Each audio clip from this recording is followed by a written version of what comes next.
WKX 93.5, Laguna's only FM. I'm Scott Hayes. This is Radio Caravan. I'm here, of course, with my co-host, Robert Palmer. And in the studio is our healthy lifestyle coach, Miss Jill Harvey. Good morning. Good morning, gentlemen. Good morning, Good young morning. lady. Hey, Jill, you want to talk, this is Men's Health Month. It is. And you wanted to talk about the heart and the heart, prostate. the prostate, other issues that topics. men have. Wait, those are two very different things. They are different We're things. talking heart or prostate? Both. Okay. And waist size. But you know what it is? It's Men's Health Awareness Month. And more men than women, actually 100% of women, if there's something up, most of them will go and get it checked out. Men, you guys tend to brush it off. Yeah. So we actually have a men's health crisis. Men are living sicker and dying earlier in life because of this. So it's just to increase awareness. You can go to menshealth.org or menshealthnetwork.org. But if I were to ask both of you, what would be areas of concern for you as men with your health? Right. What would you say? Breathing. It's very important. What would be the major concerns? Well, you know, heart the top and prostate. Right? heart cancer, stroke, sure. the prostate, right? Different types of cancer. And, you know, we have also male breast cancers on the rise. Oh. So you have colon cancer as well, testicular cancer, and hearing loss is actually higher in men. I'm sorry, what? So, What? Ooh. just watch. So, you know, so when we talk about the prostate, 1 in 6 men will be Do diagnosed. we really need to have this discussion right Yeah, now? we do. Yeah, It's we an do. important It's very discussion. important. Yeah. Okay. Yeah.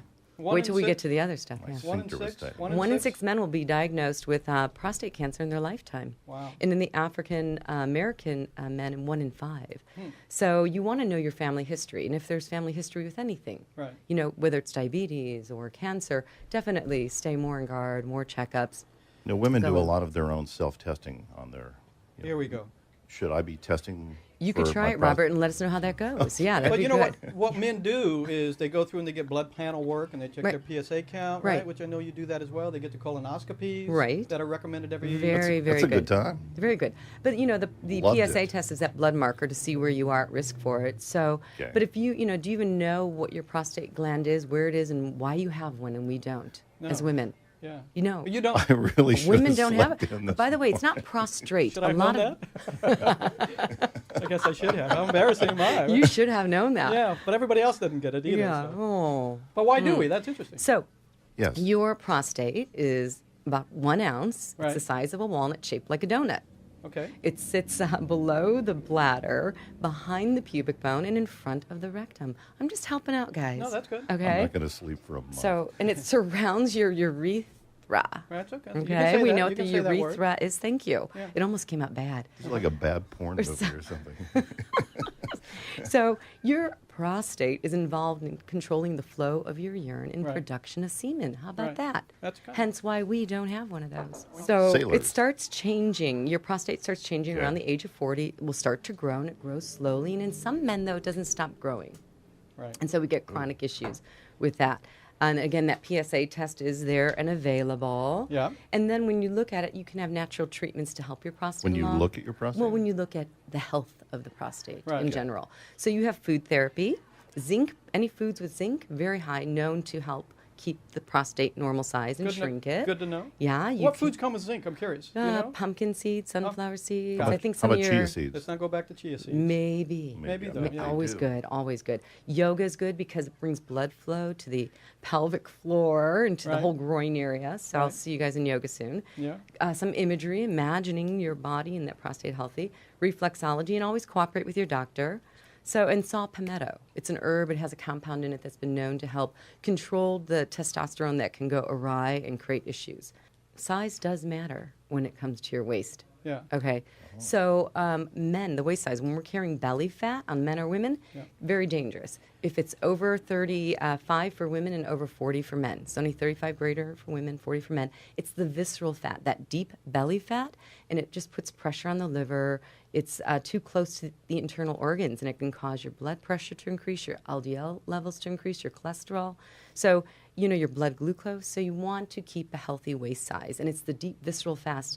It's metabolically active, which is good Right. because you can lose it, but the subcutaneous is the part that doesn't look too good. And you can't spot reduce, right?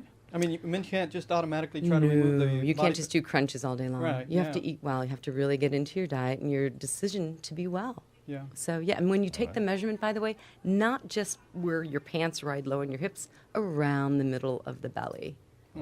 Yeah. And do you think men can spend, how many months would it take for Robert? Now, Robert, not necessarily, maybe me. How many months would it take to kind of start to lose that fat around the midsection? You could start losing in weeks, but you have to be committed. You have to make a decision that this is a lifestyle. Right. This is an end goal. Right now, 40 and over especially, and younger people too, you should think again in the long term. Right. You're not doing this just to get the waist down. You're doing this for your internal health. Good. So you can have results in a week. In a week, 2 weeks, you can start losing inches if you There you start go. staying off bad foods. Beautiful. Yes. Beautiful.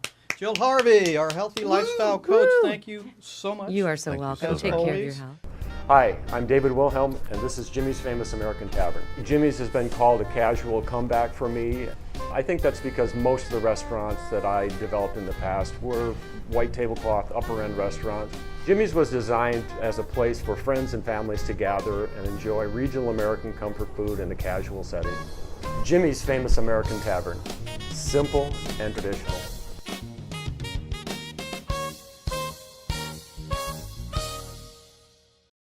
Hey, you're listening to KX 93.5, Laguna's only FM. I'm Scott Hayes, here with my co-host Robert Palmer, and this is Radio Caravan. And in the studio, our guest today, and I'm awfully proud to introduce Miss Terry Corwin, who is founder and executive director of Lion's Heart, a nonprofit community service organization for teens.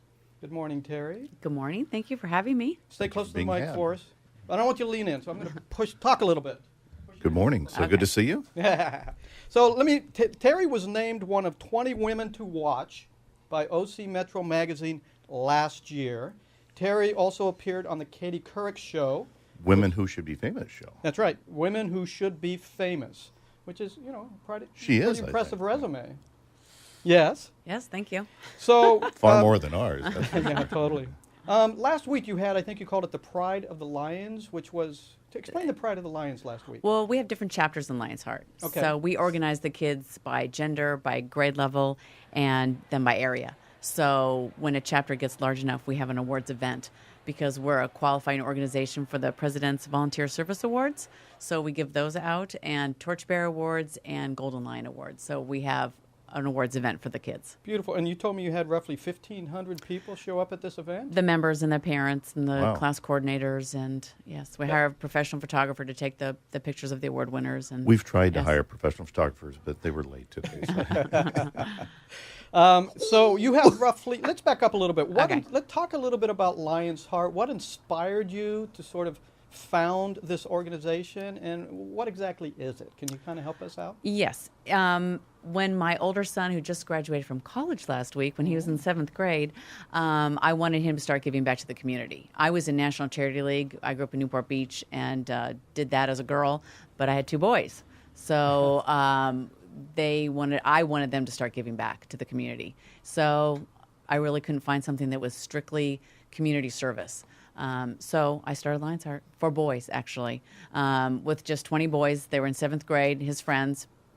They elect their own officers, they lead their own meetings, and they do at least 30 hours of community service every year, but a lot of them do way more than A that. lot more than that. So actually, since the beginning when we started in 2004, they've done over 250,000 hours of community service. That's amazing. Yes. Do you have roughly 3,000 members? Does that sound accurate? Yeah, that's about right.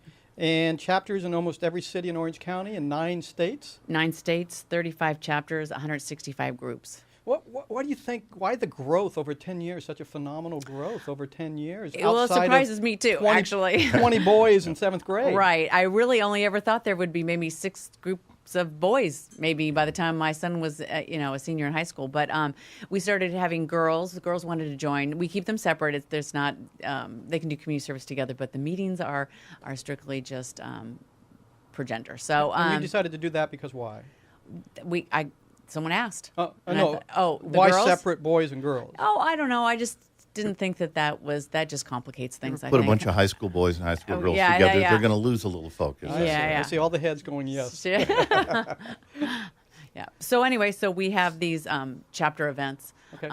to award the members. Very nice. You, how's the program work exactly, and what's sort of the ultimate goal of the program?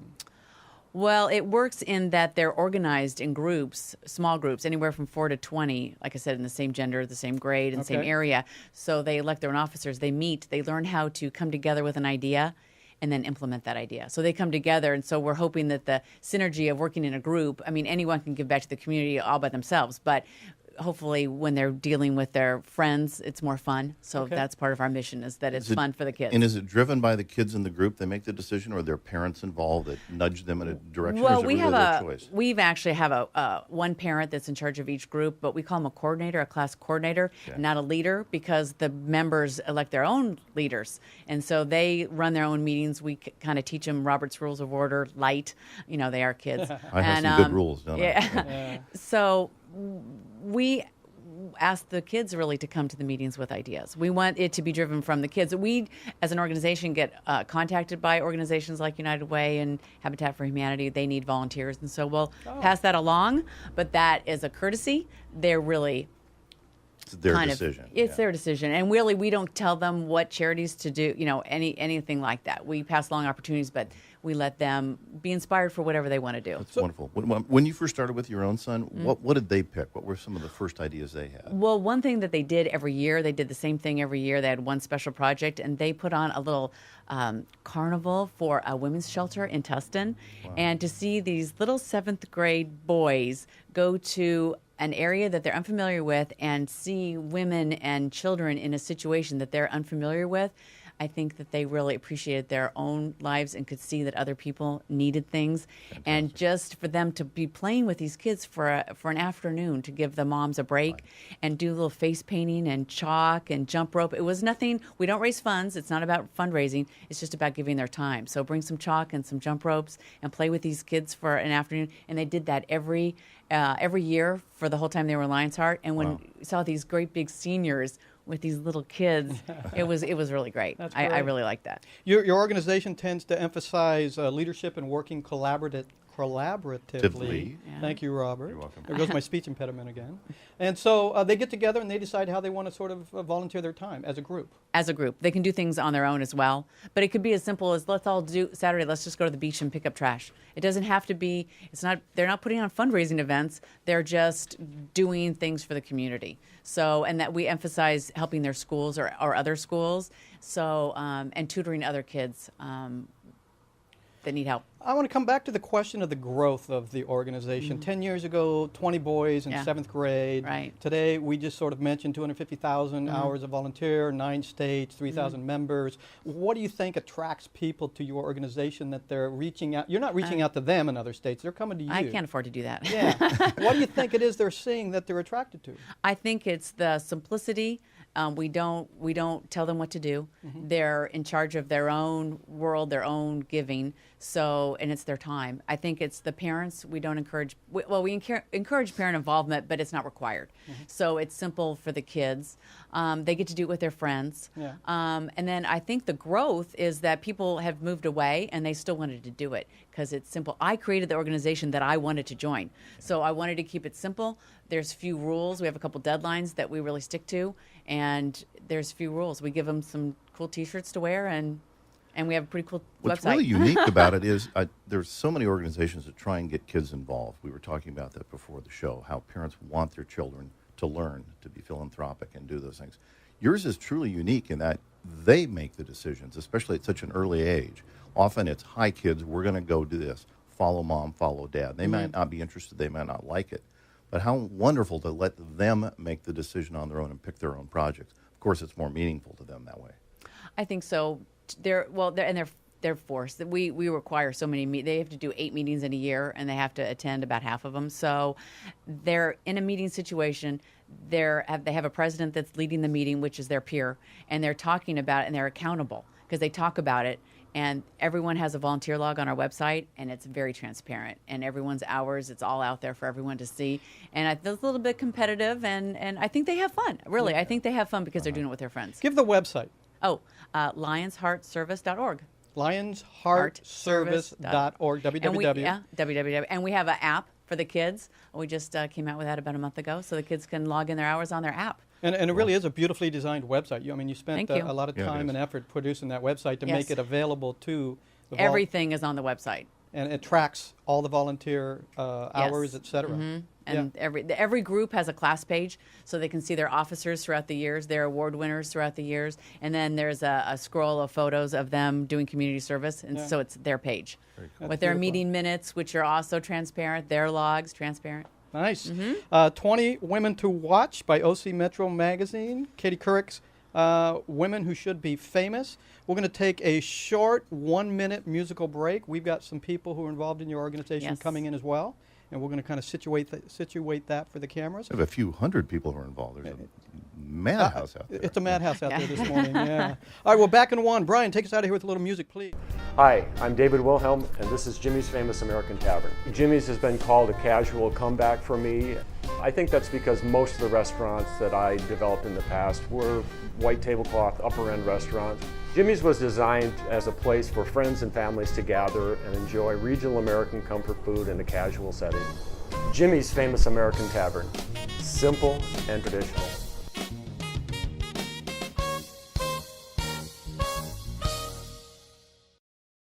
So let's start with Amanda. Amanda Wilson has been with Lion's Heart for about 2 years. Yeah, I have. And what school do you go to? I go to Sarah Catholic. I just graduated, and I will be at Santa Margarita Catholic High School next fall. Go Eagles.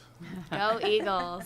Very nice, very nice. So 2 years ago, you joined Lion's Heart. Yes, in 7th grade. In 7th grade. And I'm wondering how it came to your attention and what inspired you to join Lion's Heart. Well, a friend of mine her mom is amazing, Linda Miller. She got a whole group of us together, all of our friends, and she started a group. And it's just basically, she had been talking to me, and she was like, yeah, so we're doing this group for Lion's Heart, and she just introduced the idea to me, and I was like, that's really awesome to have all of us doing that. So I joined with a bunch of our friends, but it was also some other girls, which was really interesting. So I made new friends while doing something fun. Very nice. And do you remember sort of the first round of meetings and what that experience was like, trying to get organized? Yeah, You're laughing. What happened? It was the first year I was secretary, so I did all the minutes and I helped make just some kind of organizational stuff. So that was challenging for the first year, and it was definitely has worked through some things for the second year now. But it was definitely a learning process, but it was still fun because we were still kind of learning together. Yeah, very nice. And so as you're learning together, as you're going through this process, as you're trying to decide how to volunteer your services, what did your group decide upon? We basically do just kind of things around the community.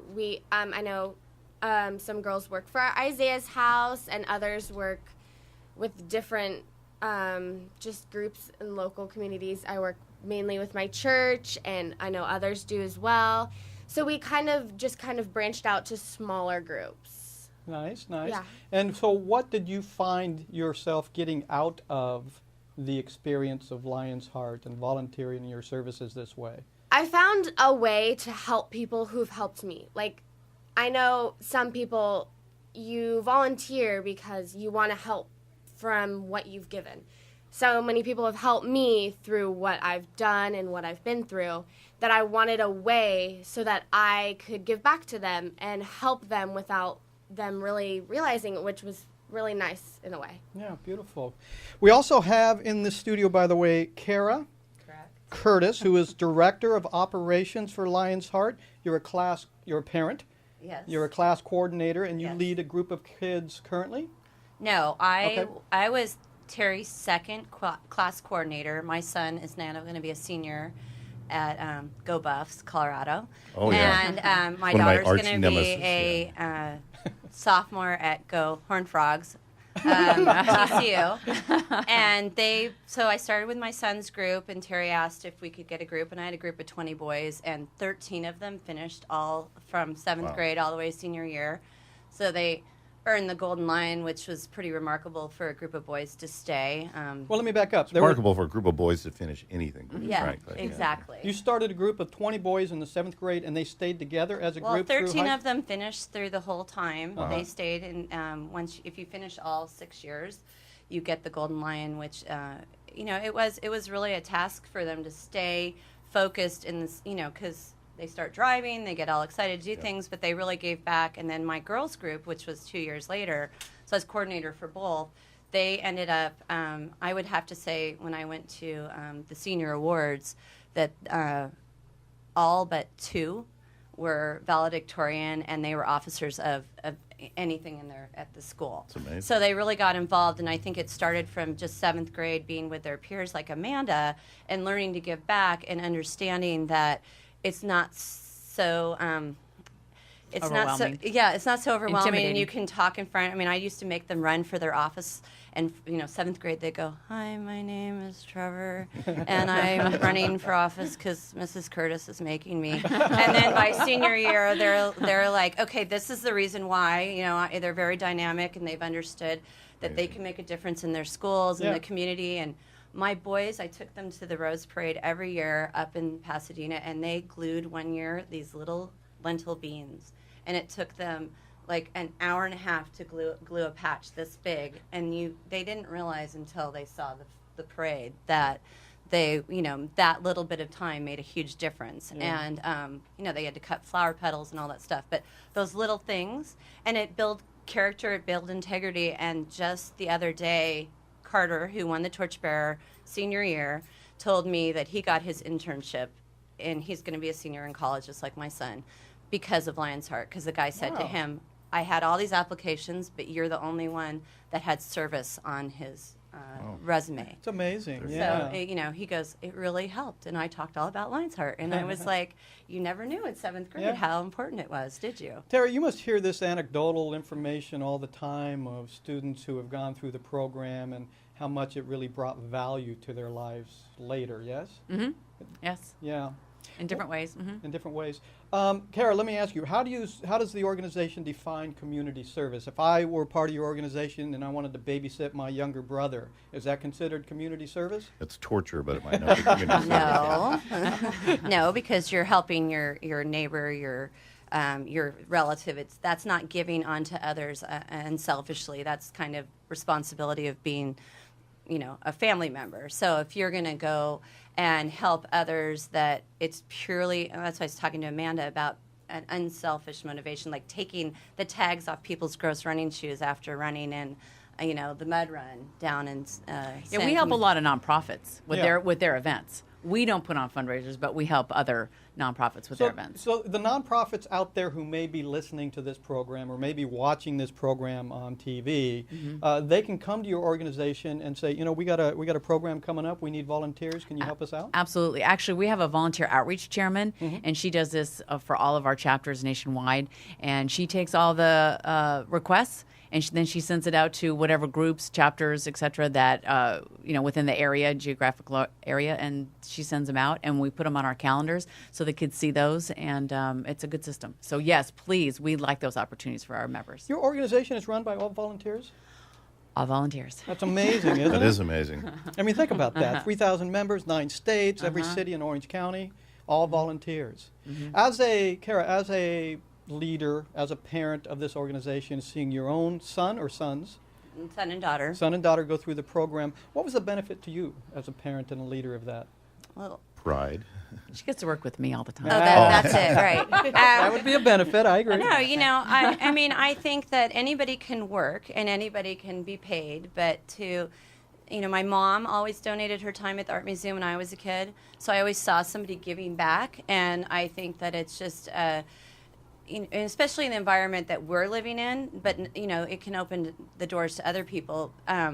Just giving back to something that is not going to benefit them directly, but giving to others is so rewarding. And so I see the little things, like the little steps, like the kids don't realize going to the meetings means that much, but they learn. I sat through junior league and I learned how to run a meeting. These kids are learning it in 7th grade. Right. And I just think that giving of their time and learning these little things makes them a better person. It makes them give back. And it's rewarding to me, but it's more rewarding to watch these kids be so happy for seeing what they do as a benefit to others. So. Nice. Amanda, let me ask you another question, if I may. You're graduating this year from? Sarah Catholic School, 8th grade. Okay, great. And what advice would you give to other students who maybe haven't quite considered Lion's Heart yet, but maybe you may have some advice for them in terms of organizing that next chapter? Well, I would say get involved as much as possible with Lion's Heart, because you may think I at first Here's 'cause $5. I do other things, like I'm on the song team for Santa Margarita. I do other things. Of course, there's always the homework and all that, but it pays off in the end for what you're doing. So much more comes out of it. The joy of helping people. You, like she said, he got his internship because of Lion's Heart. So you may not want to do it that 7th grade year, and you may not want to start it because you have other things and you have your friends on the weekends. You don't want to go to meetings, but it pays off. It's so worthwhile to spend your time doing this now that, like, I know for high school, I'm already prepared to do those outreach programs because I've been in Lion's Heart. Yeah. That's nice. That's nice. Terry, again, founder, executive director of Lion's Heart, the nonprofit community service organization for teens. How does someone join, and how much does it cost, and where should they go, and all those sorts of with questions? the website I think I mentioned before, You did. lionsheartservice.org. They just enroll. They click on Enroll Now, and it's really just their contact information, and then we put them in the groups. So Is there a fee? Go ahead. Yeah, it's $130 to join because we don't do any fundraising, so we have to pay for the awards, the T-shirts, everything that is involved in the events and things. So and then it's $50. Is it $50 a year renewal, after or that? $55. But we also give discounts and sometimes waive the dues for hardship situations. We really don't want someone who can't afford to be in it not to be in Lion's Heart because Nice. they want to. So we do that too. Yeah, Karah, you were going to add something? Oh, and enrollment's open until August 1st. And Yeah. then we're open from February 1st to August 1st every year. Why does it close? Because of school year?